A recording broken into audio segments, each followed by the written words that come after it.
Pari dua të filloj me një falënderim të pafund për punonësit dhe menaxhmentin e termocentraleve tona për një punë me vetë mohim për gjatë gjithë fundjavës që ka mundësuar rikthimin e bloqeve B1 dhe A5 dje dhe sot herët në mëngjes.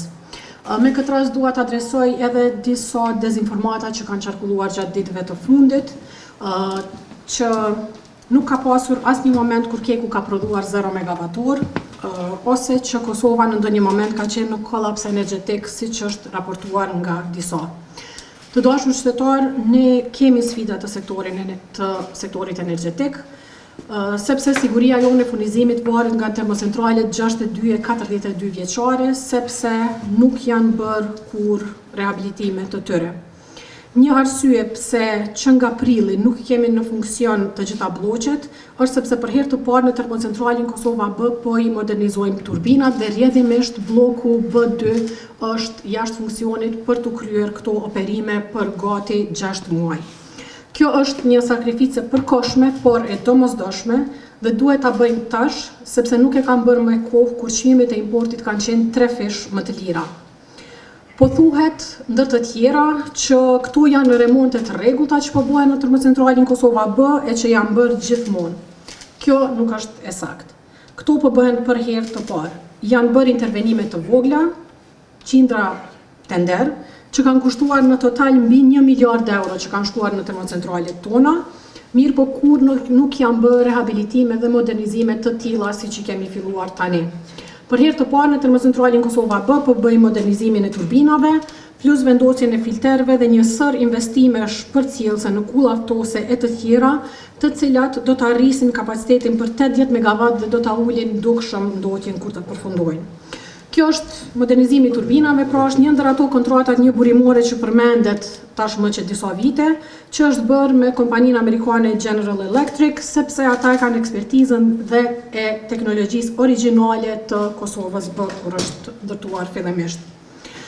Në strategjinë e energjisë të miratuar para 3 vitesh, është vendosur për rehabilitimin e së paku një njësie të termocentralit Kosova A, kjo duke u bazuar në faktin se kombinimi i rehabilitimit të Kosovës A me burimet 3x3 të energjisë kanë qenë dukshëm më i liri opsion në krahasim me opsionet të tjera që kanë pasur gazin që kanë qenë duke u konsideruar. Bazuar në këtë, Keku ka filluar përgatitjen e dokumentacionit të tenderit për rehabilitim të thellë të njësisë A3 dhe për këtë si qeveri kemi kërkuar mbështetjen e teknike nga USAID dhe kemi qenë shumë me fat që ata kanë ofruar asistencë teknike për përgatitjen e dokumentacionit të tenderit. Unë personalisht nuk e kam parë dosjen e tenderit, por nga KEK më njoftojnë se dokumentacioni tenderi i shpallur nga KEK është i hapur, konkurrues dhe jo diskriminues në përputhje të plotë me ligjin për prokurim publik dhe standardet ndërkombëtare. Dhe se pjesë e këtij procesi janë edhe kriteret e qarta të performancës e transparenca për pjesëmarrje, por për këtë do të deklarohet vetë Keku si bartës i kësaj procedure konkurruese. Për më tepër dëgjova që sot në konferencë për media pas ka pasur deklarata se KEK pret që në tender të ketë 6 ofertues. Këtë gjë unë e dëgjova për herë të parë dhe nuk e di nëse kjo është e saktë. Në pyetjen time ndaj Kekut, përgjigjja e tyre ishte kjo. Procesi i prokurimit për rehabilitimin dhe modernizimin e njësisë A3 është i menaxhuar përmes platformës zyrtare të e-prokurimit, e cila nuk lejon çastjen e informacion mbi numrin e ofertuesve deri në momentin e hapjes zyrtare të ofertave. Prandaj çdo deklaratë publike se janë 6 operatorë ekonomik që kanë ofertuar, në këtë fazë jo vetëm që është teknikisht e pamundur për të verifikuar, por përbën shkelje të parimeve të konfidencialitetit, konkurrencës së ndershme dhe integritetit të procesit të prokurimit publik. Ministria e Ekonomisë kërkon llogari nga deklaruesja për burimin e kësaj informate dhe fton organet përkatëse që të verifikojnë nëse ka pasur ndonjë rrjedhje të dhënave apo çastje të pa autorizuar në sistemin elektronik të prokurimit. Kohëve të fundit kanë qarkulluar edhe një sër dezinformatash në lidhje me importin e energjisë elektrike në Kosovë. E para është thënë që importi gjatë 4 viteve të fundit është rritur në mbi 3000 gigawatt orë. Këto shifra janë thjesht të pasakta, siç ka njoftuar edhe Cost sot në një publikim për medje. Nëse mund t'i shohim, figura e parë është figura e cila është paraqitur, sipas të cilës ka një rritje mbi 3.000 MWh import gjatë muajve të fundit, gjatë viteve të fundit, 4 viteve të fundit, ndërsa figura e dytë që po e shihni është informata zyrtare dhe e saktë e publikuar sot nga Cost. Dhe siç po e shihni, figura e saktë tregon që importi në Kosovë ka qenë prej ndikon rreth 1.000 deri në rreth 1.500 gigavator e jo mbi 3.000 siç është thënë. Unë nuk e di se nga po i marrin këto informata, mirë po nëse po i referohen ASK-s, është mirë të tregojnë informatën e plot për mënyrën e përllogaritjes dhe mënyrën dhe për kufizimin e indikatorit.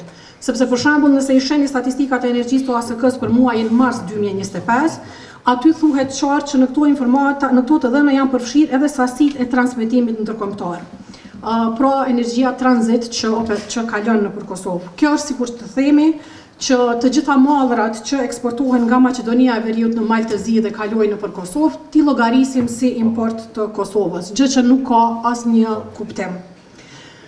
E dyta, është thënë gjatë ditëve të fundit se Kosova po importon energji nga Serbia, duke ju referuar gabimisht rrjedhave fizike të energjisë në linjat e transmetimit mes Kosovës dhe Serbisë. Ndërkohë, kushdo që din veç pak për sektorin e energjisë, e ka parasysh që tregtimi në linjat mes Kosovës dhe Serbisë është i bllokuar që nga pavarësimi energjetik i Kosovës në vitin 2020. Me këtë rast dua edhe ta përkujtoj një gjë që e kam treguar disa herë për gjatë këtyre viteve, e që kushdo që ka lidhje me energji ose dëshiron të di, e di, që qeveria nuk blen energji. Adresën për pyetjet se si blehet energjia, në çfarë çmimi, në çfarë rrugë, nga cilët operator, e keni tek furnizuesit Kesko si furnizuesi kryesor, një kompani e privatizuar qysh në vitin 2013, e cila nuk ka asnjë lidhje me qeverinë e Republikës së Kosovës tashmë. E treta, po flitet për kostot e kapaciteteve ndërkufitare që kanë arritur çmime të jashtëzakonisht larta në disa orë gjatë disa ditëve të vitit të kaluar, duke aluduar në akuza për kostin dhe ZRE-n në këtë çështje. Është me rëndësi të gjithë ta kenë të qartë që importi i energjisë elektrike nuk realizohet nga Cost, por nga licencuar është me rëndësi që të gjithë ta kenë të qartë që importi i energjisë elektrike nuk realizohet nga Cost, por nga furnizuesit e licencuar, si që ka deklaruar edhe Cost sot. Cost, si dhe operatorët e tjerë të sistemit në rajon, e kanë për obligim që sipas direktivave evropiane, shfrytëzimin e kapaciteteve ndërkufitare ta ofrojnë përmes tregut. Kjo bëhet përmes zyrave rajonale, në Bashkimin Evropian përmes zyrës gjallë, ndërsa në Evropën juglindore përmes zyrës Evropës juglindore KAO, SEE-KAO.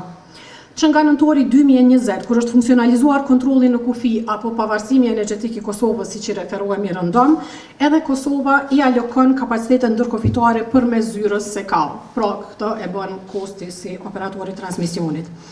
Aty tregtohen kapacitete ndërkufitare mes Shqipërisë, Kosovës, Malit të Zi, Maqedonisë së Veriut, Bosnjës së Hercegovinës, Greqisë dhe Turqisë. Pra, Kosti alokon kapacitetet përmes SEE-KAO, ndërsa ZRE ka përgjegjësinë për të monitoruar ex ante, paraprakisht dhe ex post, pas faktit, zbatimin e rregullativës dhe hetimet eventuale, njëjtë siç ka hetuar operatorët për sjellje gjatë krizës energjetike dhe Kesko për shembull për furnizim dhe devijime i ka dënuar me rreth 12 milion euro para disa vitesh, për atë kohën e krizës së vitit 2021-2022 është fjala. ZRE-ja ka deklaruar publikisht se janë duke hetuar këtë çështje që nga dhjetori i vitit të kaluar. Ne presim që ZRE-ja ta trajtojë me prioritet dhe me seriozitet çdo dyshim për manipulim nga kompanitë private që e kanë bërë tregtimin. Ju e dini se Bordi i ZRE-s, si institucion i pavarur, emërohet nga Kuvendit dhe i përgjigjet Kuvendit. Njëjtë edhe Bordi i Kostit. Unë cilësinë e ministrës, kaq mund të them për këtë punë, por si përfaqësuesi politike mund të them se grupi parlamentar i Lëvizjes Vetëvendosje do t'i trajtojë përgjegjësitë dhe do të sigurohet që në rast se adresimi i kësaj çështje nga ZRE ose nga Cost nuk ka qenë i duhuri, personat përgjegjës do të japin llogari. Me që jam tek demantimi I dezinformatave, më lejoni të jap edhe një sqarim të shkurtur lidhur me ankuandin solar të shpallur para 2 vitesh nga Ministria e Ekonomisë. Për kontekst, për ata që nuk e din, duke qenë se ankuandi është një proces I ri që është bërë në Kosovë për herë të parë, tek procesi I ankuandit shteti nuk paguan për ndërtimin e parkut solar. Atë e ndërton investitori dhe për këtë investitori ka garantuar 7.5 milion euro me një garancion të dorëzuar tek Ministria e Ekonomisë që mund të ndërhiqet pa kushte në rast se konzorciumi, operatori fitues dështon në ndërtim. Shteti nga ana tjetër, përmes kostit, ka garantuar se do ta blejë energjinë e prodhuar për 15 vite, pra ka një kontratë për blerje të energjisë. Gjatë ankuandit, kost kishte vështirësi financiare për shkak të mospagesës energjisë elektrike në veri të vendit, prandaj disa investitorë potencial kishin kërkuar një garancion bankar ose garancion të formës tjetër për të siguruar që kost do të ishte në gjendje të paguante energjinë që e merr për konsumatorët tonë kur parku solar të hyjë në funksion. Asnjë institucion nuk ka lëshuar një garancion të tillë. Ai parashihet të lëshohet nga kost me rastin e fillimit të prodhimit të parkut të energjisë nga parku solar. Garancioni do të aktivizohej vetëm në rast se do të kishte vonesa të konsiderueshme në realizimin e pagesave nga ana e kost, me që rast investitori do të inkasonte borxhin, pra jo tërë vlerën e garancionit, por sasinë që kosti do t'i mbetej borxh në rast se kjo ndodh. Nëse dhënia e garancionit do të kishte ndonjë kosto, se nuk dihet a do të ketë apo jo, dhe nëse kjo kosto do të reflektohej në tarifë, ndikimi do të ishte I papërfillshëm, jo më shumë se 0.0002%. Pra, një faturë mujore, çka do të thotë kjo? Do të thotë që nëse do të kishte ndonjë kosto në tarifa pas 2 vitesh, ndikimi do të ishte I tillë që nëse sot paguajeni faturë mujore 5.000 euro, kjo faturë do të bëhej do të rritet për 1 cent, 5.000 euro e 1 cent. Të gjitha detajet e projektit, përfshirë dhe garancioneve, janë përcaktuar gjatë fazës së konkurimit, kur edhe janë njoftuar të gjithë investitorët potencial. Prandaj çdo insinuat për konkurrencë të padrejtë ose për favorizim, nuk ka se si të jetë e vërtetë. Si rezultati I transparencës dhe konkurrencës së fortë, energjia është siguruar me çmim shumë të favorshëm prej 48.88 euro për megavator. Për krahasim, ne sot paguajmë në mes 161, ne sot paguajmë 161 deri në 167 euro për megavator për kapacitetet solare që janë ndërtuar si rezultat I skemave të kaluara të feed-in tarifës para qeverisjes tonë. Ky ankand I realizuar me përkrahje të parezervë nga qeveria e SBA-ve përmes USAID-it, ka krijuar imazhin e Kosovës si një destinacion udhëheqës dhe tërheqës për investime në energji të ripërtreshme, andaj çdo dezinformat jo vetëm që e cënon këtë imazh të projektit, mirë po edhe imazhin e Kosovës që kemi luftuar shumë ta përmirësojmë si destinacion I investimeve të huaja. Andaj lusim të gjitha palët që para se të deklarohen dhe para se të hedhin akuza e lajme të pabaza, deklarata të pabaza, të informohen sakt që është në të mirë të interesit publik dhe në të mirë të qytetarëve të Republikës së Kosovës. Në fund krejt, një term që po thuhet tash e disa muaj, mafia energjetike. Nuk kam fol më herët për këtë se është aq pa lidhje, e aq e pa bazë, sa që nuk më është dukur e denjë që ta them. Fatkeqësisht nuk po ndalen disa duke e thënë, prandaj veç dua ta them thjesht qartë. Mafia energjetike Ballkan edhe mund të ekzistojë, e ta ketë selin në Beograd, por asnjë institucion I Republikës së Kosovës nuk ka asnjë raport ose kontakt ose lidhje me ta, as shoqëror, as biznesor, as kurfare. Është absurde që të kem nevojë ta them këtë duke qenë se ata që akuzojnë e flasin nuk kanë jo një fakt, po asnjë fije fakti për atë që thonë. Tashmë për mua është e qartë që në politik, e jo vetëm në politik, ka individ që janë të gatshëm që me çdo kusht, pa fije turpi e profesionalizmi, të shpërndajnë dezinformata për qëllime që ata veç ata mund t'i dinë. Unë tashmë e kam të qartë që prej tyre nuk mund të pritet të jenë korrekt, prandaj po ju los juve si përfaqësues të medjeve dhe qytetarëve të Republikës Kosovës që të mos i merrni të mirëqena të gjitha deklaratat që i dëgjoni e që i lexoni, por të referoheni informatave zyrtare nga institucionet dhe kompanitë përgjegjëse në lidhje me zhvillimet në sektorin e energjisë dhe jo vetëm. Nëse keni ndonjë pyetje për këto apo çështje të tjera,